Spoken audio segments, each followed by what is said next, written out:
Ravi de vous retrouver sur la panafricaine. Bienvenue à tous. Protéger des vies humaines, c'est veiller à ce que chaque individu soit respecté, protégé et traité avec dignité, sans violence, discrimination, torture, arrestation arbitraire ou encore sans injustice.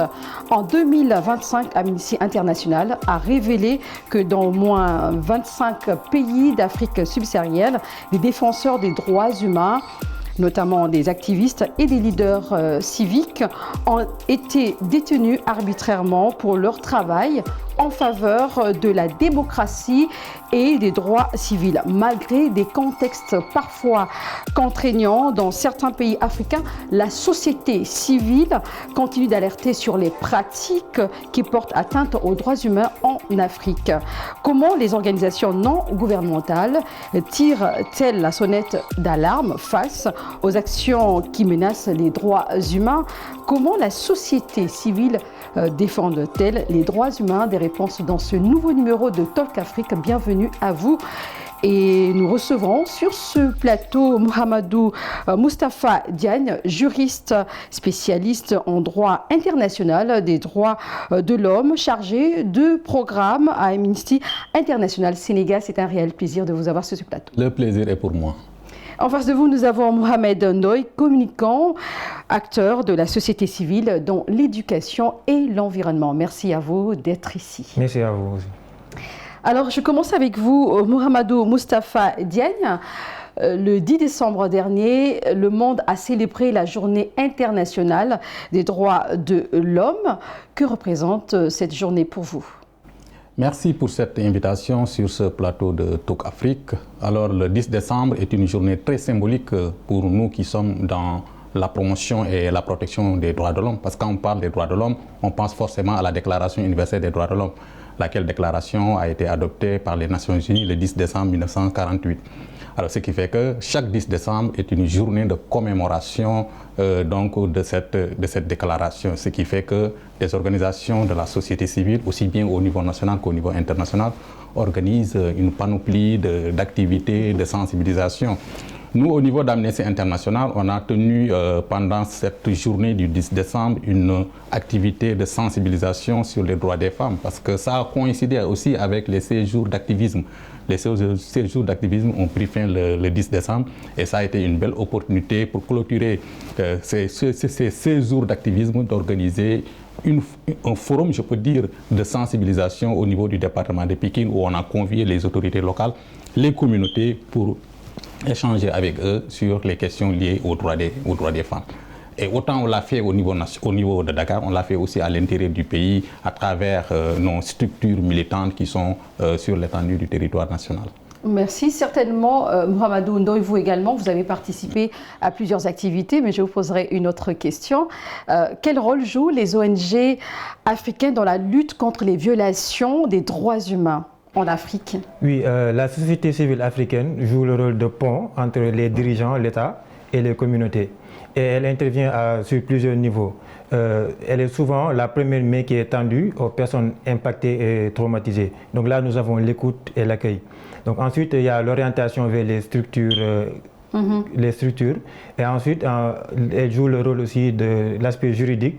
Il y a l'association des juristes du Sénégal, l'AGE et Amnesty, ici au Sénégal, qui accompagne les communautés à pouvoir rester en justice si elles pensent que leurs droits sont bafoués. Et comment vous arrivez à accompagner toutes ces personnes victimes? Vous avez parlé de l'orientation, de l'assistance et également, si je dois revenir sur ça, l'assistance juridique, l'écoute. Comment vous arrivez à accompagner ces victimes? Oui, de base, naturellement, les communautés signalent d'abord aux organisations leurs problèmes.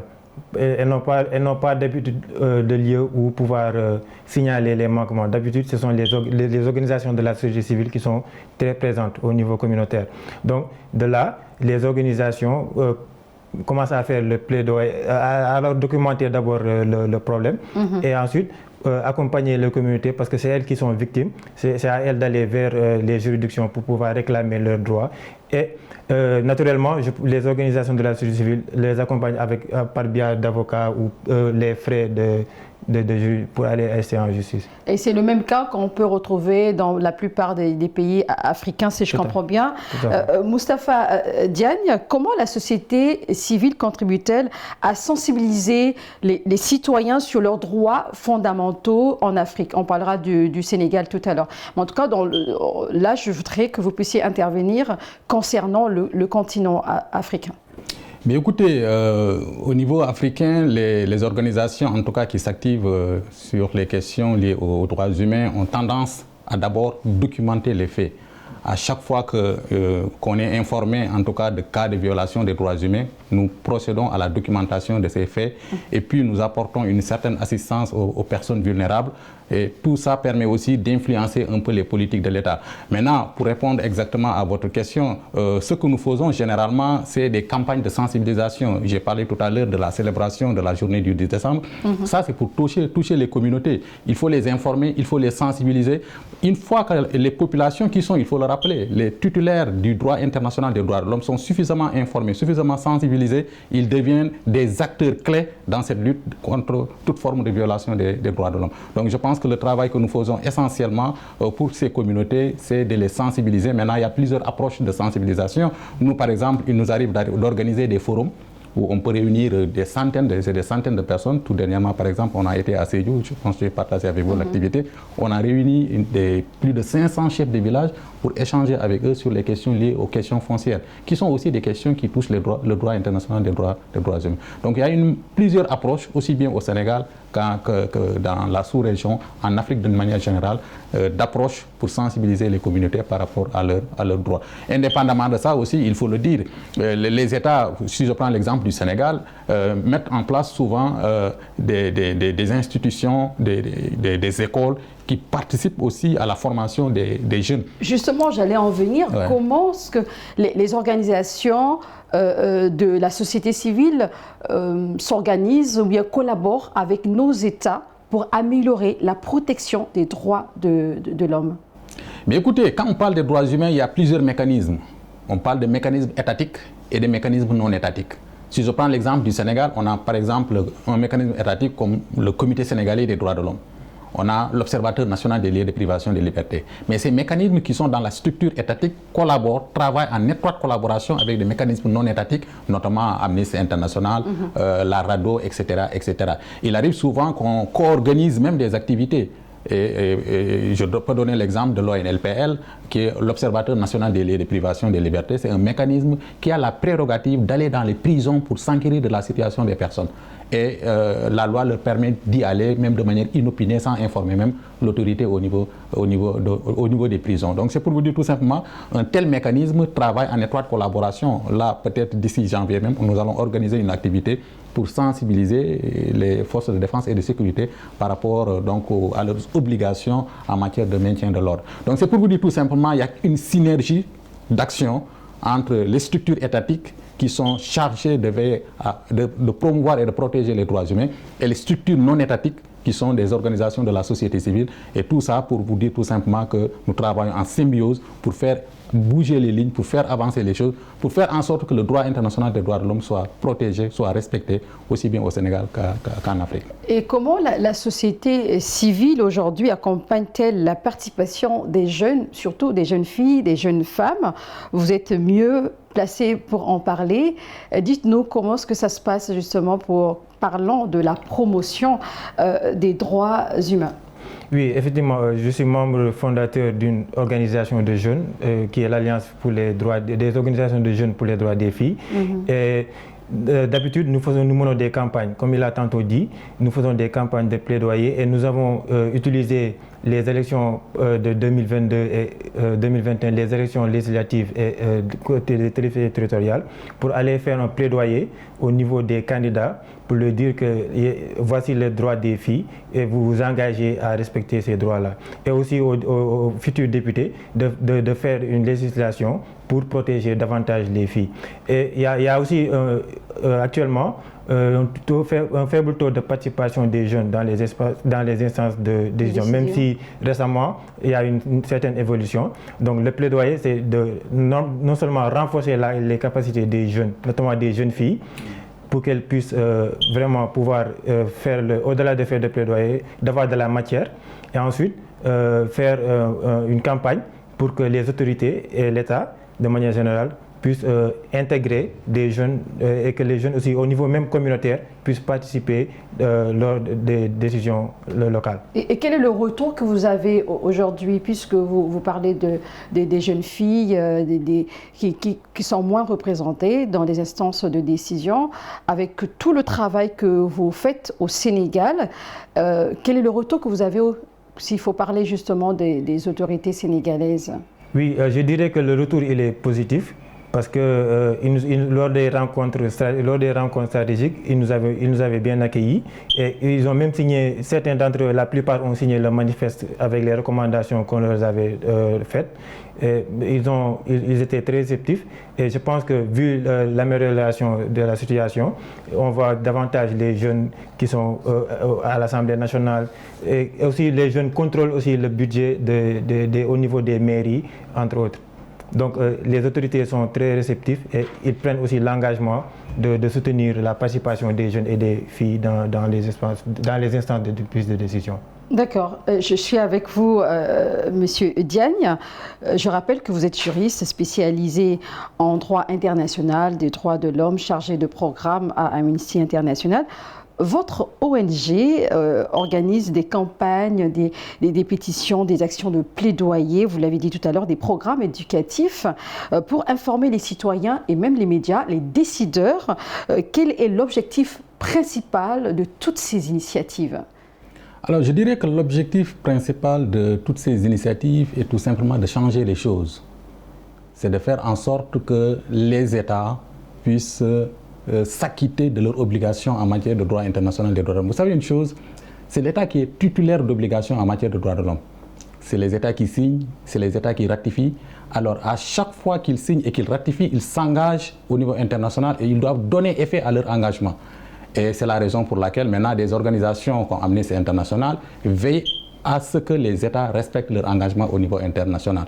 Alors à chaque fois qu'un acte est posé et qui va à l'encontre donc de ces engagements internationaux, bien évidemment, Amnesty International réagit pour que cela ne se reproduise plus.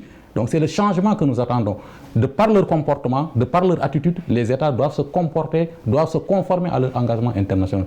Et même aussi les populations, maintenant pour ce qui est des populations, comme je l'ai dit tout à l'heure, il faut les éveiller, il faut les sensibiliser, il faut leur faire savoir qu'ils sont titulaires de droits, mais aussi ils ont l'obligation, eux aussi, elles aussi, les populations bien évidemment, de respecter les droits qui sont attribués à leurs concitoyens. Donc là, l'objectif principal, c'est de faire changer les choses. Faire en sorte qu'il n'y ait plus de violation des droits humains, que la liberté d'expression soit respectée, que le droit de manifester soit respecté, que les médias, les journalistes puissent faire leur travail correctement, que les enfants puissent aller à l'école, que la personne qui est albinos, fût-il albinos, est une personne vulnérable, que ses droits soient protégés, que l'enfant qui a choisi d'aller au Dara et non pas d'aller à l'école coranique, que ses droits soient d'aller au Dara et non pas à l'école française, que ses droits aussi soient respectés, que les personnes qui sont dans nos prisons, que leur dignité humaine soit respectée, etc. Voilà autant de changements que nous cherchons auprès de nos États. Et ça fait appel à énormément d'activités, de plaidoyer, de mobilisation, surtout de mobilisation citoyenne sur l'étendue du territoire national et bien au-delà. Ça veut dire que beaucoup de droits sont bafoués et aujourd'hui, on voit beaucoup d'organisations, que ce soit au Sénégal ou encore un peu partout en Afrique. Vous parlez de changement depuis lors, ça veut dire que vous n'avez pas encore remarqué ce changement? Non, on ne peut pas dire qu'il n'y a pas de changement, mais tout combat gagné fait naître presque un autre combat. Ça va comme ça. Je donne l'exemple, par exemple, pour nous au Sénégal, on s'est battu pendant des décennies pour l'abolition de la peine de mort. Et c'est le 10 décembre 2004 que la peine de mort a été abolie. Ça coïncide d'ailleurs déjà avec la commémoration de la journée du 10 décembre. Donc c'est pour vous dire que tout simplement, bien évidemment, il y a des combats que nous menons jusqu'à bout et qui donnent des résultats. Je peux donner aussi d'autres exemples de batailles qui ont porté les fruits. Par exemple, j'ai parlé tout à l'heure du mécanisme l'Observateur national des lieux de privation des libertés, c'est un plaidoyer qu'Amnesty Sénégal a porté et qui a donné naissance à ce mécanisme qui fait un travail extraordinaire en matière de prévention de la torture en milieu carcéral sénégalais, ainsi de suite, ainsi de suite. Bon, écoute, il y a énormément de résultats qui font que vraiment on doit être très satisfait du travail que les organisations de la société civile, je ne parle pas seulement d'Amnesty, mais de toutes les organisations de la société civile sont en train de mener au Sénégal, en Afrique et dans le monde. Maintenant, c'est vrai qu'on gagne un combat, parfois on en perd, mais on reste engagé, très dynamique pour continuer le chemin. Oui, on reste très, très dynamique.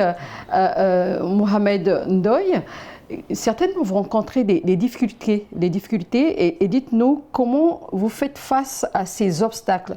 S'il y en a, bien entendu, vous nous direz. Et s'il y en a justement, comment vous faites face à ces obstacles concernant la promotion des droits humains? Bon, je ne vois pas trop un très grand obstacle. Peut-être à défaut l'accès à l'information. Ou bien peut-être il y a les documents, la documentation, elle est volumineuse. Donc les plus jeunes organisations ne peuvent pas consulter ces documents-là et avoir l'expertise pour pouvoir consulter ces documents-là. Donc je pense que surtout la formation des jeunes organisations pour qu'elles puissent vraiment être outillées et de pouvoir maîtriser leurs droits. Donc, et pour faire face à cela, les organisations de jeunes recrutent souvent des experts, une expertise pour être en appui, pour pouvoir consulter un document ou préparer toutes les recommandations qu'il faut. Donc je pense qu'aussi l'État du Sénégal est en train de mettre des actions en œuvre pour pouvoir aider les jeunes organisations pour pouvoir faire leur participation. Je comprends bien, vous aimez bien le Sénégal, mais j'aimerais qu'on puisse quand même aborder aussi d'autres pays. La même question, je vous la poserai. Est-ce qu'il y a des obstacles que la société civile aujourd'hui fait face? Et s'il y en a, et justement, comment est-ce qu'elles peuvent s'en sortir? Il y a des défis. Il y a des défis d'abord sécuritaires. Vous en avez fait allusion au début en parlant du rapport d'Amnesty International. Il y a des défis sécuritaires. Je pense qu'il y a lieu de protéger les défenseurs des droits humains en Afrique.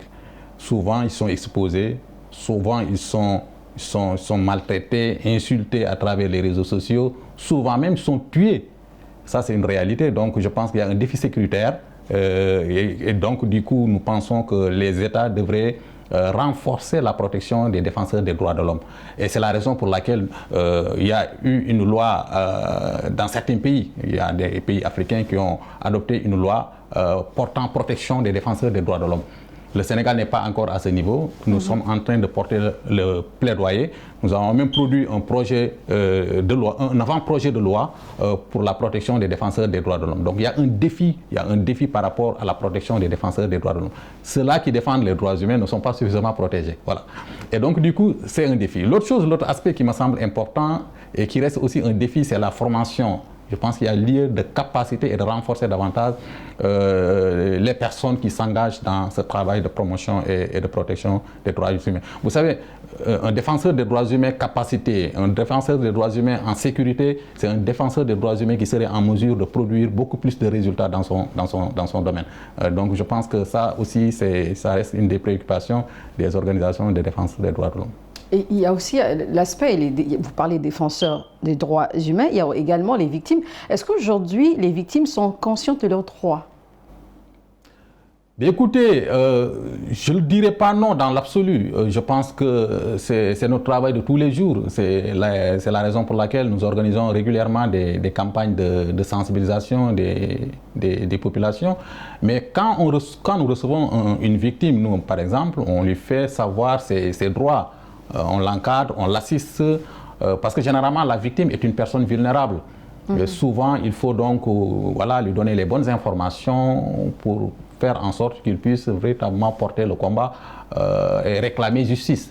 Et ce qui n'est pas souvent le cas. Il y a des personnes qui, parce que tout simplement, elles subissent une certaine pression, soit des fois même du milieu familial, ou bien parce que tout simplement, elles ont peur d'aller en justice et de traîner l'État en justice. Par manque d'argent ou par manque de connaissances? Par manque de connaissances, mais à partir du moment où la personne est dans nos locaux, nous, on arrive toujours à la rassurer, à lui faire savoir que vraiment elle est dans ses droits. Et sur ce, nous lui apportons une certaine assistance aussi bien sur le plan juridique que sur le plan médical et même des fois sur le plan social. Vous avez une victime qui parfois aussi sur le plan social a besoin d'aide, a besoin d'accompagnement. Tout ça, nous arrivons à le faire. Hein. Donc du coup, je pense que même si il arrive qu'ils ne sont pas suffisamment outillés par rapport à leurs droits, ils reçoivent en nous une certaine assistance qui puisse leur permettre véritablement de porter le combat qui est tout simplement de réclamer justice auprès des autorités compétentes. Et pour porter ce combat, il faudrait également l'implication des autorités locales. Moustapha Mohamed Ndoye, j'allais dire, pour mener à bien justement ces activités au sein des communautés, l'implication des autorités locales est indispensable. En tant qu'acteur de la société civile, comment collaborez-vous avec ces autorités? À titre d'exemple, l'organisation pour laquelle je travaille, CAJUS, quand elle intervient dans une région, nous organisons des rencontres stratégiques avec les autorités locales, que ce soit la mairie, le gouverneur, entre autres, pour leur présenter notre projet que nous voulons faire et aussi leur présenter aussi les recommandations venues des communautés. Et dans chaque activité aussi, elles sont invitées pour présider et participer à nos activités. Nous avons même organisé des sessions de renforcement de capacité pour les autorités locales parce que nous intervenons dans la gouvernance, dans la bonne gouvernance des ressources naturelles et la transparence. Donc le renforcement de leur capacité est important pour qu'ils puissent savoir le droit des communautés, surtout à l'environnement, à un environnement sain, et aussi au-delà de ça, faire le plaidoyer envers eux. Et donc, on voit beaucoup, oui, donc leur participation est centrale et très importante, parce que quand les acteurs locaux, l'État, et les autorités locales et les organisations de la société civile travaillent ensemble, les droits humains ne deviennent pas superflus, mais deviennent une réalité. D'accord. Et quel est l'impact aujourd'hui des médias et des réseaux sociaux utilisés par la société civile pour dénoncer les abus? Oui, l'impact est immense. Nous vivons dans un monde où actuellement, avec ces générations, le téléphone est un outil de justice. Donc, elle est centrale. Et les organisations de la société civile aussi utilisent les plateformes numériques, les réseaux sociaux pour dénoncer des abus que personne ne voit. C'est aussi une plateforme qui permet de regrouper, de faire du réseautage avec des autres organisations. La campagne aussi, elle est idéale sur le digital aussi parce que ça mobilise un très large public et des citoyens aussi. Donc elle joue un rôle central et je pense que c'est très important d'utiliser cette plateforme-là pour pouvoir véhiculer des messages, de faire le plaidoyer et d'alerter aussi sur certains cas. C'est un certain fait. Et aujourd'hui, justement, on utilise les réseaux sociaux, vous l'avez souligné tout à l'heure, mais comment justement il faut utiliser ces plateformes? Parce qu'on voit, il y a certaines personnes qui dépassent quand même les limites. Je pense qu'il faut les utiliser en toute responsabilité. Et ça a d'ailleurs fait l'objet de mon dernier article où je demandais tout simplement la dépénalisation des délits liés à la liberté d'expression. Vous avez suivi l'actualité au Sénégal, souvent les gens sont arrêtés pour un post sur Facebook, pour un message partagé via les réseaux sociaux ou bien pour des mots tenus sur un plateau de télé ou de radio. Nous pensons que nous sommes arrivés à un moment où on ne peut plus reculer. En Afrique, on ne doit pas reculer. Il y a eu des acquis en matière de respect des droits et libertés, surtout pour ce qui est de la liberté d'expression. Et l'outil informatique aidant, les réseaux sociaux aidant, je pense que nos dirigeants n'ont plus le choix, ils doivent accompagner. Et là, nous pensons, nous au Sénégal par exemple, qu'il faudra dépénaliser les délits liés à l'exercice de la liberté d'expression. Je pense qu'il faut amener les gens à être responsables dans leur communication via les réseaux sociaux. Et emprisonner les personnes parce qu'ils ont fait un post sur Facebook, ont tenu un propos, je pense qu'on doit dépasser cette phase, d'autant plus que ce n'est pas conforme aux engagements internationaux en matière de droit de liberté d'expression. La Commission africaine des droits de l'homme en a décidé ainsi, la Cour africaine des droits de l'homme en a décidé ainsi. Il est important que les États puissent se conformer aussi par rapport aux standards internationaux et le Sénégal ne devrait pas être en reste. Donc c'est vrai qu'il faut quand même une approche plus responsable, que ceux-là qui communiquent via les médias, via les réseaux sociaux, puissent communiquer en toute responsabilité, mais que ça ne soit pas une raison aussi pour les emprisonner, parce que ça ne renforce pas la démocratie, ça ne renforce pas l'état de droit, ça ne fait que reculer. J'aimerais vous poser une dernière question, parce que nous sommes arrivés presque à la fin de cette émission. En quelques secondes, quel mécanisme aujourd'hui la société civile utilise-t-elle pour surveiller l'action des autorités publiques africaines et demander plus de transparence sur la question des droits humains? Mais écoutez, nous, ce que nous utilisons, c'est le monitoring citoyen. Au niveau d'Amnesty, par exemple, nous avons déjà, ce qui est important, il faut le dire, à chaque fois que nous sommes informés des cas de violation des droits humains, la première chose à faire, c'est de mener des enquêtes pour rétablir la vérité, l'exactitude des faits allégués. Ça, c'est un élément très important. Et l'autre élément qui me semble très important, c'est après qu'on ait toutes les informations sur les violations des droits humains, que nous les ayons documentés, nous produisons ce qu'on appelle un rapport. Vous avez parlé tout à l'heure du rapport d'Amnesty International qui est publié chaque année. Et là, c'est une manière pour nous d'alerter, d'attirer l'attention des autorités par rapport aux violations des droits humains qui ont été documentées. Et l'autre élément qui me semble très important, c'est de passer à l'action. Merci beaucoup. Agir pour changer les choses. Justement passer à l'action et on passe à l'action puisque nous sommes arrivés à la fin de cette émission. À l'instant, Mohamedou Moustapha Diagne, vous êtes juriste spécialisé en droit international des droits de l'homme, chargé de programme à Amnesty International Sénégal. Merci beaucoup. Merci. Merci également à vous, Mohamed Ndoye, communicant, acteur de la société civile dans l'éducation et l'environnement. C'était un réel plaisir. Le plaisir est partagé. Vous l'avez compris, c'est la fin de cette émission. Merci à vous de l'avoir suivi et portez-vous bien. Thank you.